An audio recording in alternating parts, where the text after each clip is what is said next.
भोले जी और माता पार्वती जी के कमल चरणों में गोर छुके गोर लागतानी हमार प्रणाम स्वीकार होके। माँ जगदम्बा भवानी के कमल चरणों में गोर छुके गोर लागतानी हमार प्रणाम स्वीकार होके। सब देवी देवता के कमल चरणों में गोर छुके गोर लागतानी हमार प्रणाम स्वीकार होके।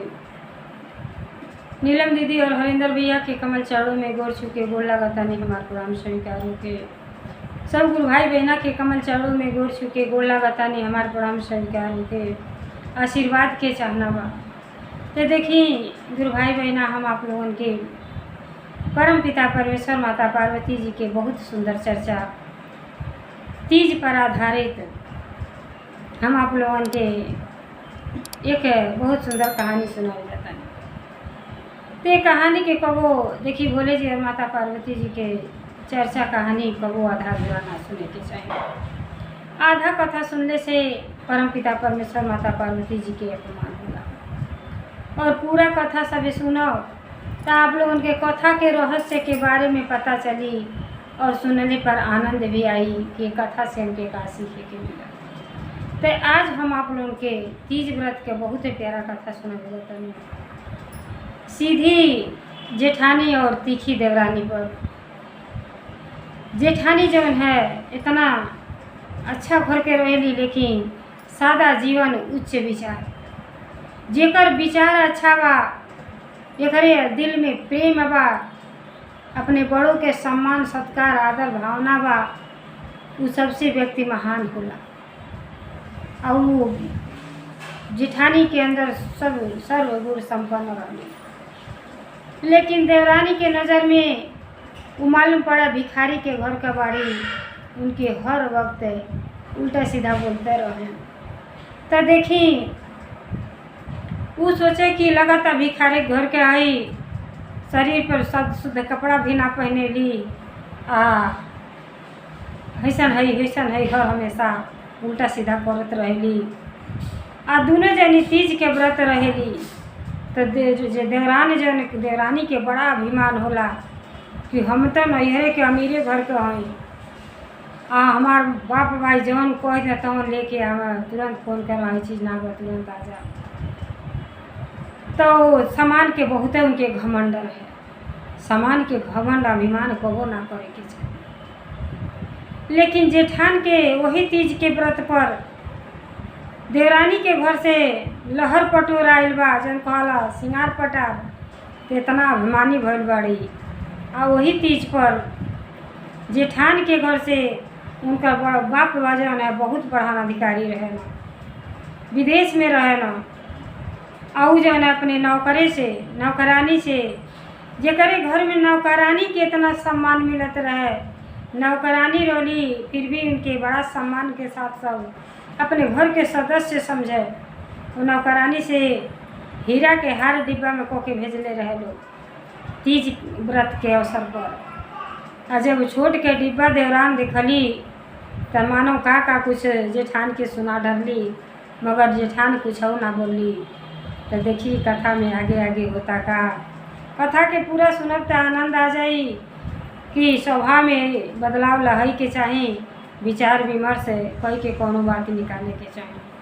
तो आज हम जेठानी और देवरानी पर बहुत सुंदर चर्चा करी जाता नहीं। तो चर्चा के आप लोग सुनी और आनंद उठाएं, अपन प्यार दुलार दें और हमारे चैनल के सपोर्ट करी जा, ताकि अगला कथा जब भी डाली तो आप लोगों के सुने के आसानी से प्राप्त हो सके। तो एक गांव में एक गुरु बहना रही। गुरु बहना परमपिता परमेश्वर माता पार्वती जी के सच्चा भक्त रही। जे सच्चे दिल से भक्ति करेला ओकरे घर में धन्य धान्य और संतान है, चाहे पुत्र या पुत्री कौनो चीज़ के कमी ना रहेला। वो गुरु बहना कबो भगवान से कुछ ना मंगली। जे भगवान के शरण में जाला अपने आप के शरीरिया तो उन्हें के दियल। जे भगवान के शरण में जाला और भगवान पर भरोसा रखेला ओकर हर मनोकामना पूर्ण करेला, मंगले की जरूरते ना पड़ेला। तो भोले जी के दया भाव से, माता पार्वती जी के दया भाव से ओ गुरु बहन के 2 ठो पुत्र रहना और दोनों गुणकारी रहना।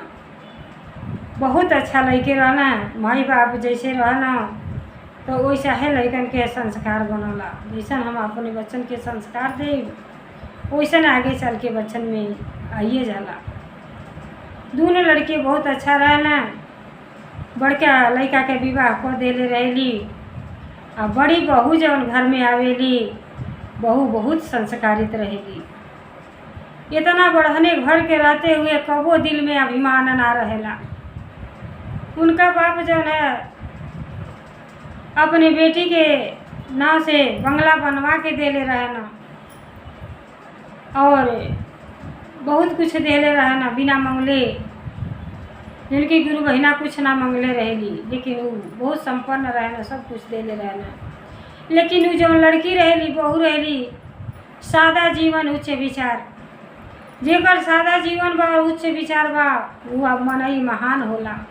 दिल में प्रेम बा, वो प्रेम के नाम ही भक्ति है। बहुत अच्छा रही, धन के अभिमान तनिको ना रहे, अपने सास ससुर के सेवा भाव सम्मान करें। ऐसे सास जो है घर के सब जिम्मेदारी अपने बहू के ऊपर दे दिली। कहली कि बहू तू सक्षम बाड़ू, घर परिवार के चलावे योग्य बाड़ू। अब हमार तो भक्ति के समय आ गई बा, हमें भक्ति भाव में लीन हो जाए के चाहिए। अब जौन भी बा बनल बिगड़ल सब तुम्हें के संभाले के बा। बहू अपन जौन है हर वचन के पालन कर। देवर जौन पढ़त रहना आ पढ़ उड़ के जब नौकरी पा गई तो कहली कि अम्मा अब जौन है बाबू के विवाह कैली।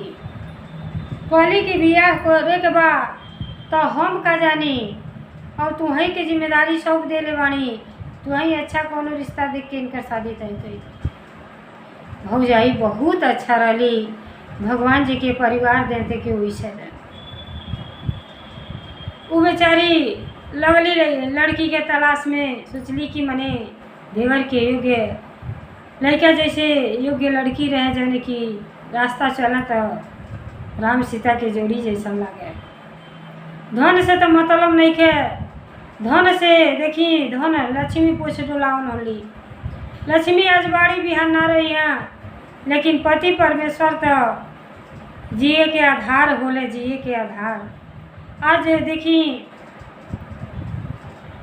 तीज के व्रत हर औरत अपने पति के लंबी आयु करतीन करेली कि हमार सिंदूर सुहाग बनल है परमपिता परमेश्वर जी के दया भाव से। तो कितने लोग देखी प्रवचन में कहे ना कि तीज त्योहार सब बेकार है, कहू ना करे के चाहे। लेकिन जाकर जैसा सोच जैसा विचार बनाए। अरे व्रत तो माता पार्वती जी कैले रहनी, अपने परम पिता परमेश्वर जी के पावे करतीन, भोले जी के पावे करतीन, 12 वर्ष तपस्या कैले रहनी। तो हम आप तो मनुष्य हैं, इन्हें के संतान हैं, तो का एक दिन अपने पति करतीन व्रत ना रह सकेनी।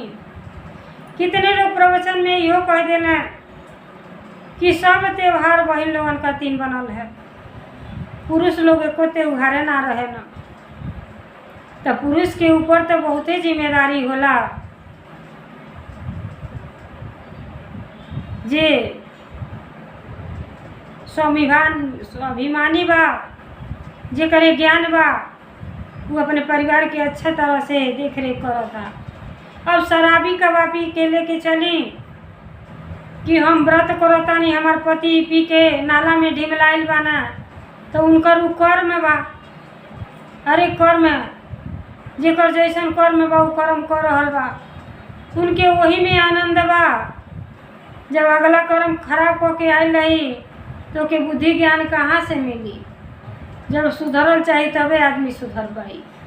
और पत्नी लाख कोशिश करे पति के ना सुधार पाइए, जेकर आदत खराब बा वो तो यह सोचे ना कि पत्नी आज व्रत बाड़ी, तीज के व्रत बाड़ी, तो चलो आज तक फुर्सत बा अपने व्रत पूजा पाठ में अजुराइल बाड़ी, तो चलो हम मदिरा पान में अजुरा के आनंद उठाएं। तो जे करे विचार में जौन आ जाला ओके करेला। लेकिन तीज त्योहार व्रत रखले से देखी पति के लंबी आयु करतीन तो रहबे करेला, दूसरा काम में आपके शरीर भी सही रहेला। हर चीज़ के आराम खोजावेला, यह शरीरिया के आराम खोजावेला कि रोज रोज काम करते करते थक जाला सब, तो रात में विश्राम करला न, वैसे ही शरीर के ही जन मशीनिया बा एहू के एक आध दिन आराम देवे के चाहिए। यह समझ के व्रत त्यौहार करी, लेकिन महीना में एक आध व्रत तो रह के चाहिए।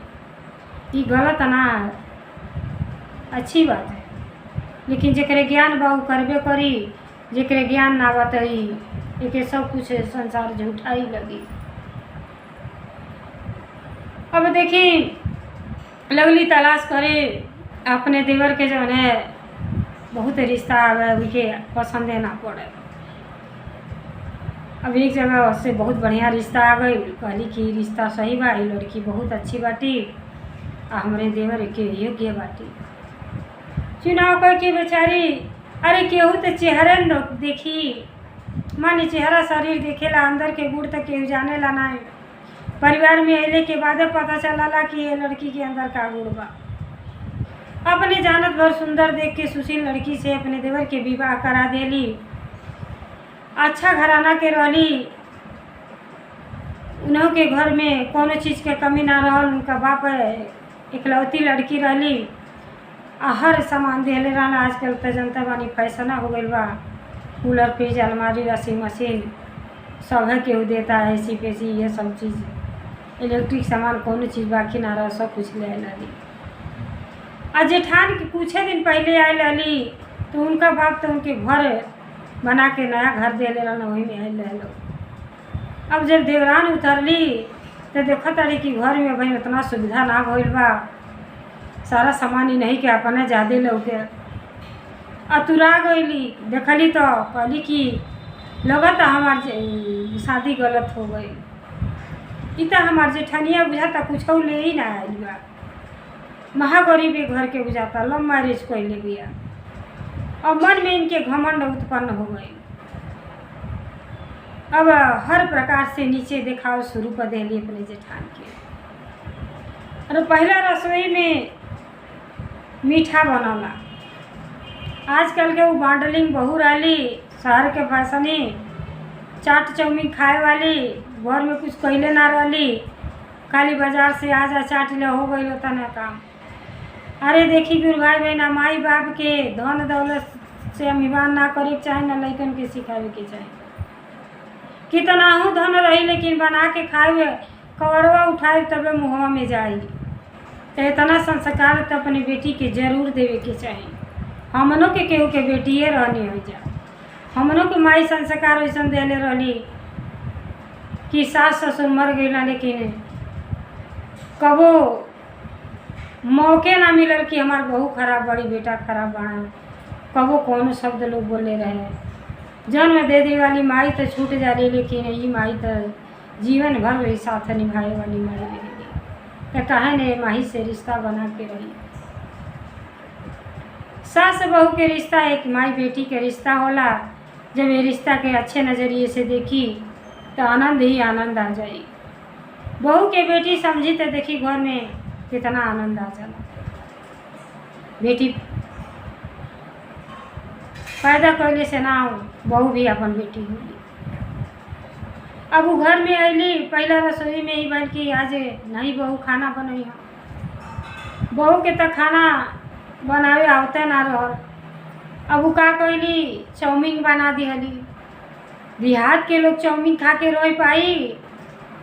जे सुबह में 7 बजे नाश्ता कैले के बाद 8 बजे भोजन कर लेला से, आ शहरे में तो 8 बजे 10 बजे सूत के उठी सब तो दूध परेठा खा ली, फिर तिजार के दाल भात मिली। लेकिन देहात के मनई वैसी ना रह पाई। इतना नाश्ता मिली, लेकिन खानो 8 बजे चाहिए। अब का कैली, कहली कि ई गंवार भुच्चड़ लोग बा, लोग का जाने। पहले आज पहली रसोई नौकी दुल्हन बनई है।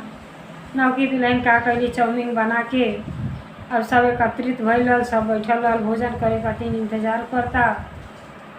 तो सासू कहतड़ी कि बेटी ले आओ नाश्ता पानी कुछ होके। अब ले आके चाउमीन रख तड़ी। कहली कि ई का बहू, अरे आज के दिन तो मीठा कुछ बनावे के चाहिए, खीर पूरी पुलाव पनीर यह सब बनेला, ई का बना देलू, तो मीठा कौन और दिन बन जाई, आज नया चीज़ है, आज नया चीज़ सब खा ले। बहू कहली ठीक बा, चलो जवने बनले बड़ी उहे चल जा। अरे लड़कन के गलती से आना ना माफ करिए तो के करी। अब हंसी खुशी से चाउमीन खा के लोग रही, ऐसे आए दिन कटत गई, कौनो बात ही होखे तुरंत जेठान के अपने ताना मारा। ई गंवार भुच्चड़ कहिन के साथे साथे बेचारी सारा काम करऊ, अपन छोट बहिन समझा कि घर में दू जनी आ गइल बानी तो देखी फर्ज उहे बनेला, देवरान जेठान बहन के समान होबे करेली। अगर गलत भावना नहीं बा तो दोनों आदमी मिल के कोनो काम करता तो 10 मिनट में काम खत्म हो जाए। अगर ईर्ष्या भाव के नज़र से देखमा तो ना छोटकी आ गल बा तो छोटकिए करे, बड़की अपन बिस्तर पर से उठबे ना करें तो वो घर को दिन चली। जौन प्रेम में भाव रही वो सब बिगड़ जाई। तो मिलजुल के आपस में रह के चाहे। अभी आए दिन बहुत कुछ कहे लेकिन वो कुछ बोला नहीं, कहीं भुच्चड़ गवार कुछ न कुछ बरबराते रहे, न सुबह कपड़ा रहला है नहीं बेचारी अपने कर्म के पीछे भागे। देखी वस्त्र पहचान नहीं होला, कुर्ता खादी भंडार के कुर्ता पैजामा पहन ली, बनारसी साड़ी लहंगा पहन ली, हमार विचार गलत बा तो जौने रास्ता जाए तो 10 ठो गाड़िए दिन पे सुनो, भले मुँह बना के गाड़ी आई लेकिन अनवा सब कहीं ससुरा जाता देखल कुर्ता झाड़ ले बा, अब ढाबा पर पहुँच जाए शराब पिए। तब पहचान आदमी के स्वभाव से होला। अगर फटहे पहन ले बानी, चड्ढा बंडी पे बानी, आपके स्वभाव अच्छा बा तो दुनिया जवार में सब के वो आपके सम्मान करी, यहाँ फलाना बाबू बहुत अच्छा। तो कपड़ा से पहचान ना होला तो जेठान के अंदर ही भावना ना रह, बहुत बड़ाने घर के रही लेकिन कबो अभिमान ना रह। तो देखी देवरान का कहली कि एक दिन कहली कि अब हम जाता नहीं घूमने, अपने बापे माई से टिकट निकलवा ले ली।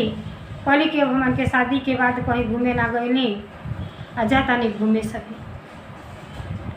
कहली तो कहली कि अपने जेठान से कि ये दीदी चले गो तो रोहू चली, रोरे तो कुछ देखल हो ना हो, सुनीला कि लव मैरिज बियाह होइल बा और रोरे तो लगता रुपया पैसा घर द्वार देख के भाई साहब के फंसा ले ली,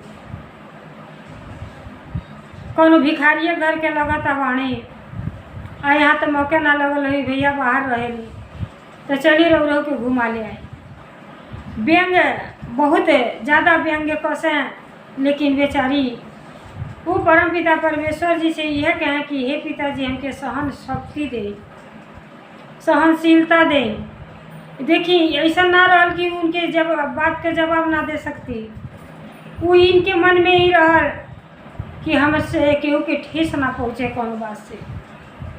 सबके ज्ञान उतने रहला, बोले सबके आवला, लेकिन बहुत चीज़ गम करला सब कि यहू से आदमी के ज्ञान होई।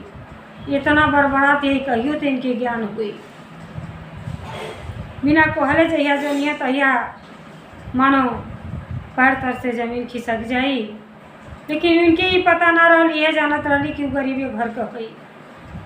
आए दिन उनके कहे अरे तू रौरा कहीं घूमले ना बानी, चली हमारे साथे घूमे आए। अरे कहे जे पछताता नहीं, रुपया पैसा हमार माई बाप दिए, हमार बाप जो है हमरो अधिकारी हम जौन कह देनी तुम कह देला, लेकिन जेठान कुछ है ना बोला। अब हाँ गईली तो मन घर भर के शॉपिंग को के साड़ी कपड़ा अपने जेठान करतीन भी ले ली कि जेठान हमारा ऐसा पहरेली, लेकिन बहुत कुछ व्यंग बोल के गईली जो उनकी दिल पर लगे वाला। कहली कि अरौरा तो लगा था कि रुपया पैसा देख के भाई साहब के फंसा लेनी, और गरीब लड़की ऐसे करेली। अरे माई बाप कुछ ना देले रहना का, घर में तो एकदम घर खाली बा, कुछ नहीं थे, फिर भी बेचारी कुछ ना बोला, सारा बात ही सुनत जा। अब तीज के व्रत पर जब वहाँ से घूम के अली तो तीज के व्रत पड़ल, सब करती सबके करती शॉपिंग कैले रहली। देवरान कहली कि है देखी और ऐसा साड़ी पहने नहीं अच्छा ना लगेला, आ तीज पर हमार माई आवे के बाड़ी और यहाँ तो सर सामान लेके सब चीज़ लेके हमार माई उपहार लेके यहाँ पहला हमार तीज है, तो आप ऐसा न रहे तो अच्छा ना लगे। साड़ी कपड़ा जो ले लली सबके दिली। अब उनके नैहरे से लहर पटोर घर भर के साड़ी कपड़ा मर मिठा से खूब सगर लेके उनकर बाप और माई दोनों जनी आयल रहल लोग। आए हर बड़की जनी के घर से उनकर बाप तो बहुत बड़हन अधिकारी रहना और बहुत विदेश में रहत रहना, घर गाँव केहू रहे ना। तू अपने नौकरानी के मौसी के दर्जा देले रहे, घर भर मौज लैकी मौसी के अपने घर के सदस्य समझे लो। तो कहले कि हमरे बेटी के जौन है तीज के व्रत आयल बा, तीज के व्रत पर हीरा के जौन है हार भेजले रहा एक छोटा सा डिब्बा में करके। आऊ बुढ़िया लेके अली तो छोटकी बहू जौन रही उनकर माई बाप खूब सारा सामान लेके आयल रहना, फल फूल मर मिठा लेके। आऊ बुढ़िया भाई नौकरानी के वेशभूषा कैसन रही, तो नौकरानी के मौसी को है उनका जेठान। ती भैली के है, वो कहली कि हमार मौसी है। अब उनका माई जब खाना वाना बन के तैयार हो गई तो उनका माई कहली कि ये भिखमंगन के साथे हमन के बैठ के खाए के पड़ी का। अरे मौसी आयल बा, ना जानी का छोटा डिब्बा में लेके आयल बा। तीज के व्रत है, तीज के व्रत पर लड़की के कपड़ा लता सब सौर सिंगार आवेला मर मिठा। ये भिखमंगिन के घर के है तो का करी का लेके आई हैं। अब सबके उनके टेबल पर भोजन पानी करेला, अब बहुते कुछ सुनावेली जेठान, फिर भी ना कुछ बोलेली। जेठान तो ऐसे ना बोलेली कि हीरा के हार आयल बा, अगर दिखा दे तो हमरे छोटकी के तकलीफ हो कि हमारे नैहरवा से नहीं खे आई। उनकर कैसन विचार अच्छा रह, आ विचार के ऐसा होखई के चाहिए। अभी छोटकी के और अभिमान हो गई कि हमार माई बाप इतना लेके आयल बड़ा, ही गरीब भिखमंगिन ना जाने कैसे घर में बियाह शादी हो।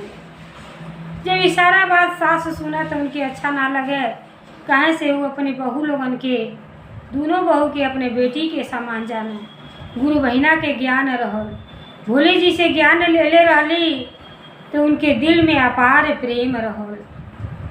बहू के कहो बहू ना समझे, अपन बेटी समझे। अब कहली कि देखो तानी ऐसा रवैया छोटकी के बा तो बड़ी बहू के तो हम न रहने के बाद कुछ ना समझी।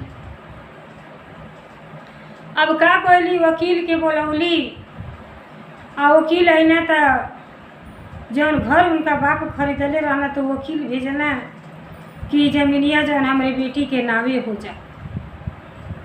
अब वकील अना जब तो छोटको देखी गईली, कहली कि पूछला कि कहाँ बाटी है, घर के सदस्य की है, तुम्हार सास कहाँ बाटी, तो कहली कि अंदर कहाँ बाती हो, तो उन्हीं से बाती बा। जेठान मिलली तो जेठान पूछली कहने उनके उन्हीं से बात बा।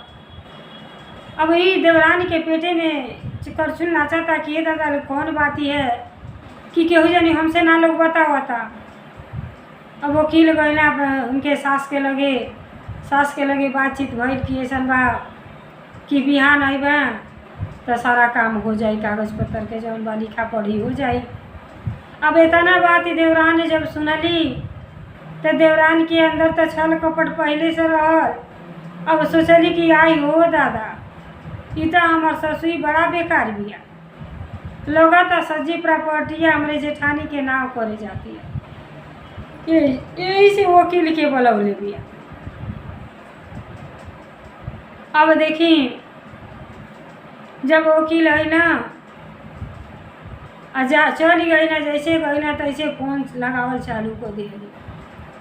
का कहली जेठानी के मोबाइल में से नंबर निकाल के और जेठानी के नैहर फ़ोन कर दिली। और तो जानते रही कि भिखारी के घर के वही भिखारी है यहाँ। कहली कि ऐसा बा कि तत्काल में आप सभी यहाँ आ जाए और बेटी देखी का करत ताड़ी घर में। कहना हमार बेटी का करत ताड़ी तो अले के बाद पता चली। अब जेठान के माई बाप आ गई ना, वहाँ अपने नैहर फोन कर दिली कि बुढ़िया सारा प्रॉपर्टी जेठानी के नाव करे जाता रही। वकील के बोलौले रही, पूछले पर कुछ ना लोग बतावता। और जब दोनों जनी के माई दादा आवता ना, तो सबसे बड़ा अधिकारी जौन है जेठान के बाप रहना। एक ओरी आवता ना, एक ओरू दोनों जनी के दुआरे पर मिलन हो गई। आता तू के हवा तू के हवा। वो का कहला छोटकी जनी के बाप साहब के प्रणाम कहला कि साहब आप कहाँ। तब बड़ी जेठान के बाप कहना कि अरे घर में हमारे लड़की के विवाह होइल बा, हमरे लड़की के घर तो तू कहाँ। आते घर में हम अपने लड़की के विवाह कैले बानी, हमरो समधियान है।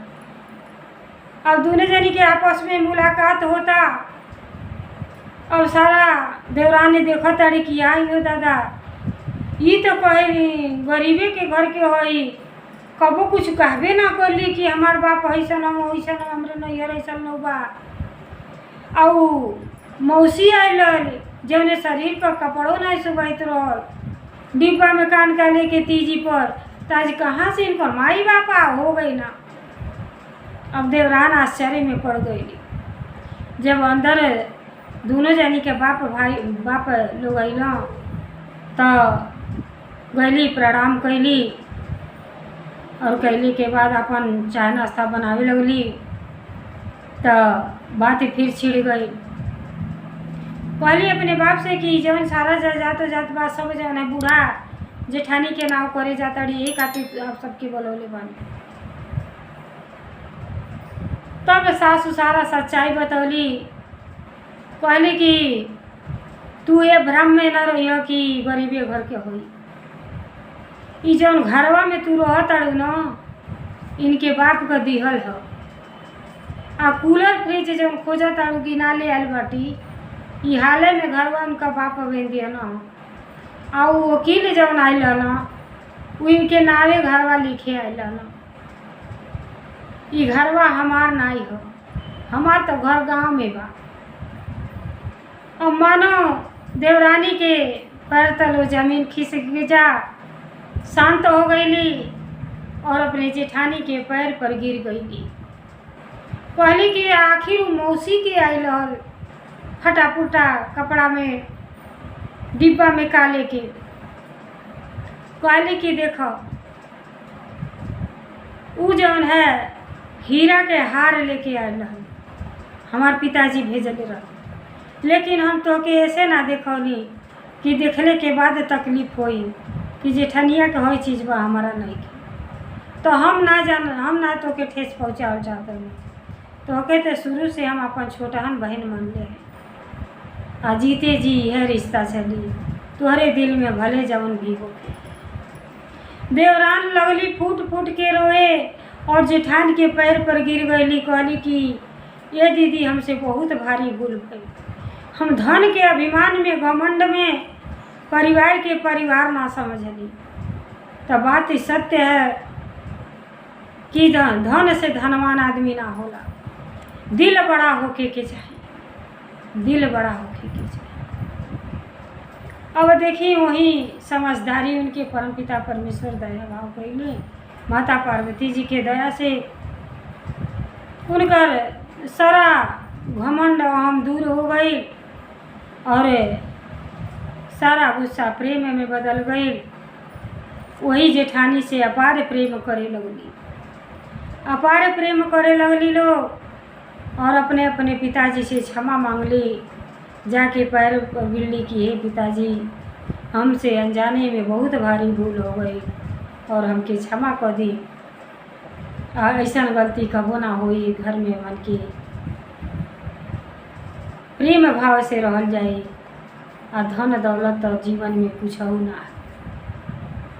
ई जौन मनुष्य के शरीर पौले वाणी घमंड में कबो ना जी कि हई हमार है हमार है। हम पैक के कौनो सामानवा धैल ही रह जाई, शायद भगवान अगर अब्बे आँख मुँह न दे तो सब कुछ छोड़ के जाए के पड़ी। अरे जब तक भोगे के बाद इस संसार में भगवान जी 84 लाख जोन के बाद ई मनुष्य के शरीर देहले बानी, ये शरीरिया के व्यर्थ ना करी। अच्छा कर्म करी कि मरले के बाद मान आदमी नाम ले।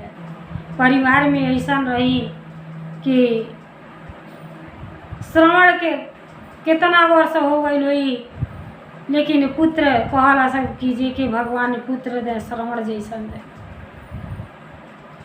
राम के देख ली आजकल के लड़के तो यह कहता कि माई बाप के झगड़ा में हम काहे पिसाई, ऊ वरदान मंगले ऊ वरदान देवे कहले रहला, ऊ समझे हम काहे 12 बरस के वनवास करी। लेकिन अपने पिता करती 14 वर्ष के वनवास राम जी कैले, सारा धन दौलत सारा राजपाट त्याग देने। तो मन और विचार ऐसा होखे के चाहे। मीराबाई के देख ली कहला सब भक्ति में कोनो शक्ति ना है। मीराबाई के जब लगन लग गई कृष्ण भगवान से, जब प्रेम करे लगली तो राणा बहुत कुछ कैला, उनका विवाह शादी उनका माई बाप जबरदस्ती कैला, लेकिन का कुछ ना कैला। सर्फ से डसौला, बिच्छू से कटौला। राणा अपने हाथ से जहर भी देले बाना मीरा के पिए करती, और मीरा अमृत समझ के पी गई बाटी। जब भक्ति में इतना शक्ति बा कि वो जहरवा भी अमृत को गई बा। तो प्रेम भाव से अगर आप रहतानी तो घर में तो आपके आनंद ही आनंद अबे करी। देवी देवता के भी वास होला, बच्चन पर प्रभाव पड़ला। हम जैसन कर्म करब उहे अगला पीढ़ी हमार बढ़त जाए। तो अपने में सुधार ले आई, जीवन के धन्य बनाए। तो देखिए दोनों जनी में इतना प्रेम जागृत हो गई, तो यही से कहा जाला प्रेम ही पूजा है। फिर तीज के त्योहार आए, तो तीज के व्रत दोनों बहन प्रेम भाव से सारा काम जेठान से सीख गई, साथे साथे रहत रहत आ मिलजुल के लगली करे। घर में आनंद ही आनंद आ गई। गुरु बहिना अपन भक्ति भाव में अपने जीवन के धन्य बना रहल बाड़ी, और बहु लोग अपने जीवन के धन्य बनाओ थे सेवा भाव करके कि मनुष्य के शरीर पोले बाड़ी ते व्यर्थ ना जाए दिन। तो देखिए कितना सुंदर अपने पति के लंबी आई करती तीज व्रत पर कितना अच्छा गाना गौले बटी।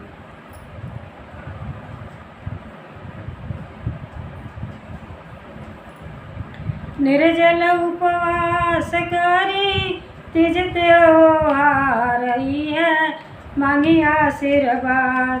तीज निर्जल उपवास करी तीज त्योहार है, मांगी आशीर्वाद। ये शिवजी गौर जैसन रखिए हमारो सुआ, हे शिवजी गौरा जैसन हमर रहे मोर सुहाग। निर्जल उपवास करी तीज त्योहार है, मांगी आशीर्वाद। हे शिवजी गौरा जैसन, हे शिवजी गौरा जैसन रखिया मोर सुहाग। शिवजी गौरा जैसन रखिया मोर सुहाग। जुग जुग हमारा रहे बात हो, सातो जन्म रहे सजना के साथ हो, सातो जन्म रहे सजना के साथ हो।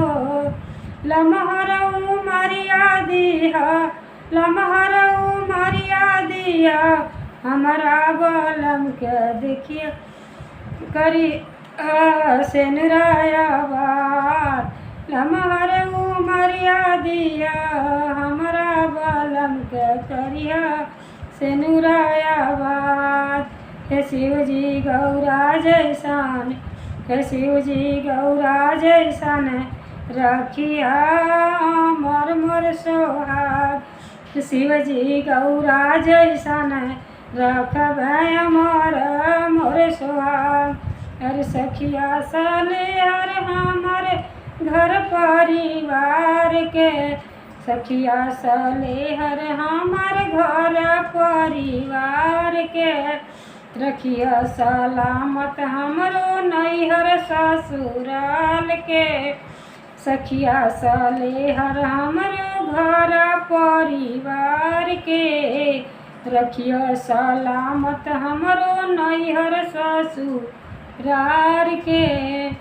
कर जोरी कर किरण, कर जोरी कर किरण यह फरियाद, सब कर रखी है दुलार। शिव जी गौरा जैसन, शिव जी गौरा जैसन रखिया मोर मोर सोहाग। शिव जी गौरा जैसन रखिया मोर मोर सुहाग। तो देखिए प्रेम में कितना ताकत है। घर परिवार टूटते टूटते बच जाला। अगर एक आदमी सक्षम बा, ज्ञान बा, तो अपने परिवार के संभाल लेला, बिगड़ले से टूटले से बचा लेला। तो जेठान के अंदर कितना सद्भावना रहल, बुद्धि रहल, वो अपने परिवार के टूटते हुए बचा लेली। और देवरान के अंदर भी प्रेम जागृत हो गई, और प्रेम का नाम भक्ति है। तो प्रेम भाव से रहे के चाहिए। जैसे परमपिता परमेश्वर और माता पार्वती जी के दया भाव वो परिवार पे पड़ल, परिवार में सुख शांति प्रदान हो गई। वैसे भोले जी और माता पार्वती जी के दया कृपा सब गुरु बहिना लोगन पर, सब बहन लोग तीज के व्रत रखे वाला वाणी ये कथा के सुनी, आनंद उठाई और अपने अंदर ज्ञान के मार्ग के अपनाई, भगवान से आशीर्वाद पाई। हर हर महादेव, हर हर महादेव। भोलेनाथ की जय, सच्ची दरबार की जय, 33 करोड़ देवता की जय।